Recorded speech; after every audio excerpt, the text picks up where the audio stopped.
Olá a todos, estou aqui fazendo mais um vídeo para a gente conversar um pouco sobre esse fato de infância e juventude. Sou o conselheiro tutelar William, tenho esse meu canal para a gente tirar algumas pequenas dúvidas. Vou começar contando uma pequena história para vocês. Na época da Segunda Guerra, como aqui no Brasil a guerra foi lutada a maior parte na Europa, então nós tínhamos um fuso horário e foi colocado o Jornal da Tarde. Então o correspondente, ele estava ali, chegou em casa, ele tinha muito trabalho para fazer durante o dia.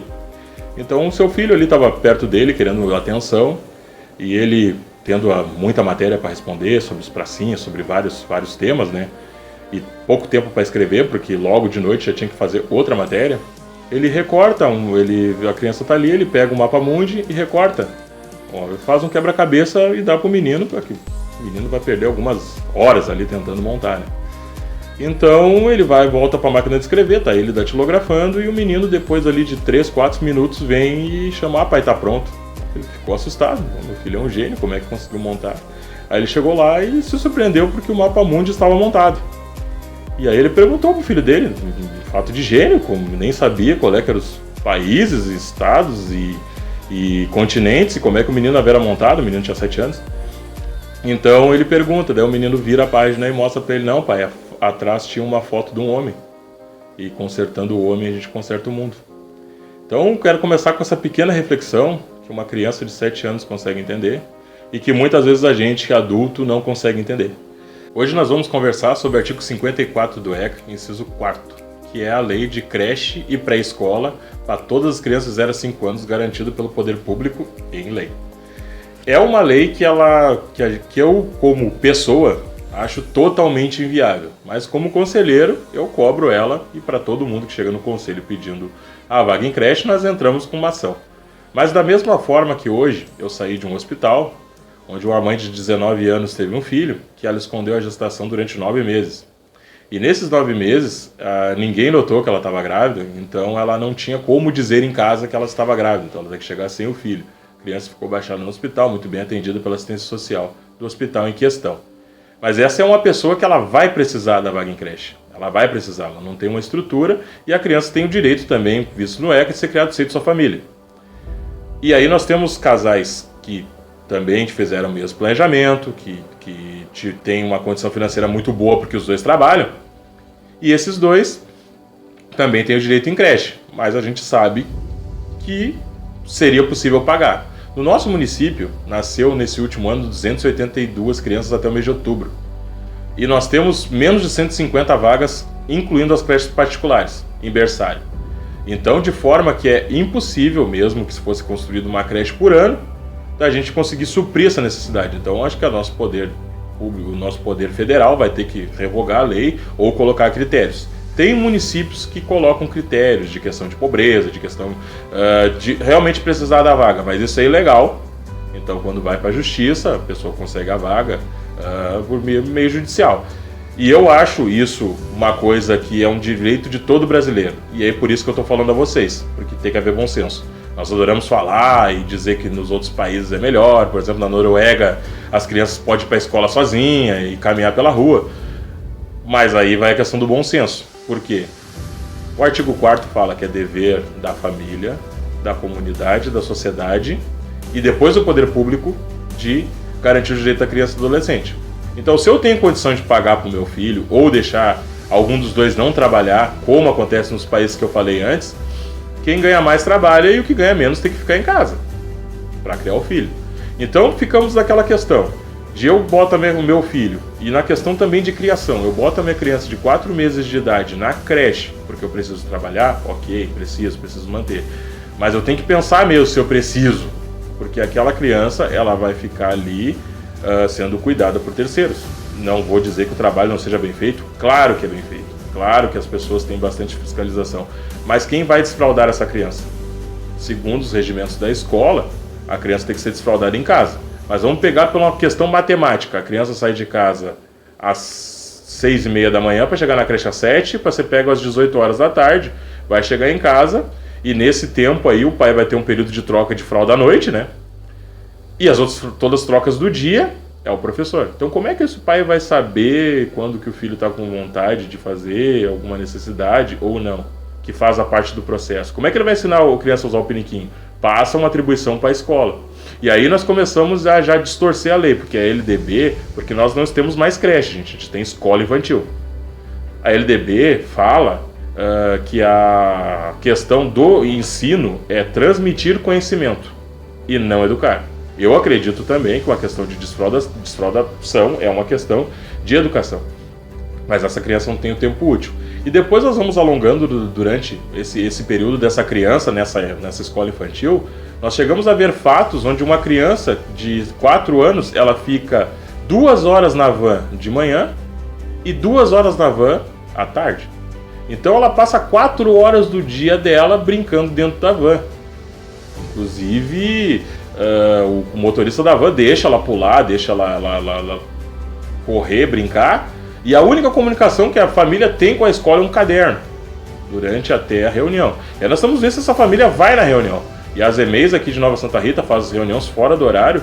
E na EMEI que eu tive mais acesso esse ano por questões de fiscalização, que é um dever do Conselho Tutelar, 30% dos pais do berçário foram na reunião. Então, eu terceirizo o meu filho para uma EMEI e eu não vou nem simplesmente lá ver ou conversar com o profissional que cuida dele. Então, que parte da minha responsabilidade eu estou fazendo? Eu estou contando que o poder público faça toda a parte, inclusive fiscalizar sobre o meu próprio filho. Esse é um tema que nós, como brasileiros, vamos ter que conversar de nós começarmos a usar o bom senso nas coisas. Nós termos a consciência que o poder público deve fazer. E tem muita condição de fazer, e muito dinheiro é usado errado. Tudo isso eu concordo com vocês. Concordo plenamente também, acho isso. Mas tem que ver que os órgãos, como o Conselho Tutelar, ele garante lei. A gente faz tudo dentro da lei, mesmo não concordando. Mas eu acho que a família é a raiz de tudo.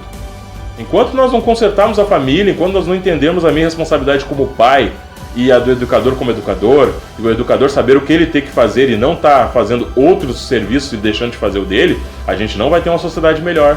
Nós não vamos ter crianças melhores, nós não vamos ter adolescentes melhores e logo não vamos ter adultos melhores.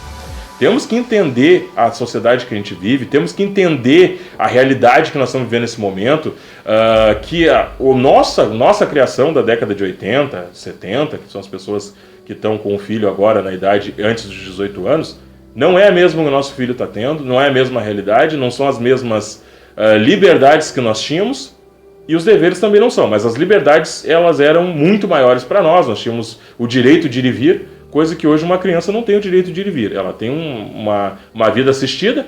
Eu tenho um caso de uma prima minha que mora num condomínio, e num condomínio fechado a criança consegue ser criança. Eles vão para a piscina a hora que quer e tem o mínimo de segurança, mas não todos vivemos em condomínio fechado. Então, se nós formos olhar na história, daqui a pouco nós vamos voltar para o feudalismo. Quem puder garantir a segurança da população vai fechar um feudo e vai cobrar o imposto que ele achar que tem que cobrar. Temos que ter um pouco mais de consciência nessas questões onde a gente sabe que o poder público tem que fazer, mas sabe que o poder público não vai ter perna para fazer. Eu, como conselheiro, falo para vocês, a gente ali no conselho não tem perna para fazer tudo que a lei manda. Porque a lei ela é muito extensa e nos coloca em várias situações que a gente bate de frente. Na semana passada, eu tive o fato de um adolescente que ele cortou o pescoço, tentou se matar depois de se automutilar. E nós tivemos que levar ele para o hospital, referência ao nosso psiquiátrico aqui. Chegando lá no hospital psiquiátrico, já tinha 20 pessoas dentro da ala de saúde mental, mais 5 esperando, e ele. Aí imagina para vocês, nós ter que ficar com o adolescente na parte da triagem ali, onde é que chegam as pessoas com todo tipo de problema, para medicação, aliás, a área da medicação. Com todo tipo de problema, um adolescente que está pensando em acabar com a sua própria vida. Vendo todo aquele caos, o grito, e até então os profissionais ali estão fazendo o melhor que pode, mas aquilo ali não é uma realidade que vai ajudar na saúde mental dele, na própria palavra de saúde mental. Ele já está com um problema, eu levei ele para o caos. Então, chegando ali, a gente teve que tomar outra medida, descobrimos que a gente tinha convênio, conseguimos tomar outra situação, mas o caos da saúde foi visto para mim. Eu não tinha a capacidade de chegar e exigir, como a lei diz, que ele tem que ter atendimento prioritário, que de repente lá tinha um adulto lá dentro da saúde mental que deveria sair. Eu não posso fazer isso como conselheiro, mesmo a lei me dizendo. Eu tenho que achar outras soluções. Gente, isso é vida real. Eu cheguei lá e a ala de saúde mental estava lotada. 5 pessoas esperando. E toda a vida, para mim, é importante. Eu tenho que garantir direito, então por isso eu quero fazer vídeos, para que nós debatemos soluções. E uma das soluções é a família ter um planejamento familiar, saber a hora de ter o filho. Saber. Da forma que nesses 4 anos de conselho tutelar, eu tenho pensado várias formas e conversado com muita gente, porque graças ao bom Deus, aqui dentro do meu município, tem muita gente inteligente, de boa vontade, que presta ajuda pra gente, assim, quando chega em temas de educação, temas de saúde, a gente é obrigado a procurar informações, porque nós só temos que cumprir a lei. E não dá para nós dizermos que sabemos tudo, né? Então nós temos que procurar ajuda. E essas pessoas chegaram à mesma conclusão que eu. E os números também chegam, porque a maioria dos casos de atendimentos do conselho são por negligência familiar. Então a negligência familiar começa onde não tem planejamento. Nós temos que planejar, nós temos que pensar e nós temos que educar o nosso filho que se planeje. Porque o nosso mundo ele tem recursos finitos. E a nossa sociedade hoje, como ela está muito polarizada em direita, esquerda, em sou e não sou, e principalmente no tema mais da moda, que é um tema muito antigo, que a filosofia trabalha em cima disso, o ser feliz. Talvez a gente tenha botado na nossa atribuição, na nossa vida, que ter um filho é o sinônimo de felicidade. Só que antes de ter esse filho, veja o meio que vive, veja como tu vai educar esse filho, e eu falo para vocês, não é fácil. Ser responsável por outra vida não é fácil. E nós estamos tentando garantir, com a lei do ECA, que essa criança receba todos os direitos para que ele seja um adulto responsável. E nós trabalhamos com ação e omissão do Estado, ação e omissão de pai e mãe, e pela conduta da criança ou do adolescente. Então, dessa forma, eu gostaria de contribuir com vocês para que tomem a melhor decisão quando decidir ter sua própria família. Um abraço e até o próximo vídeo.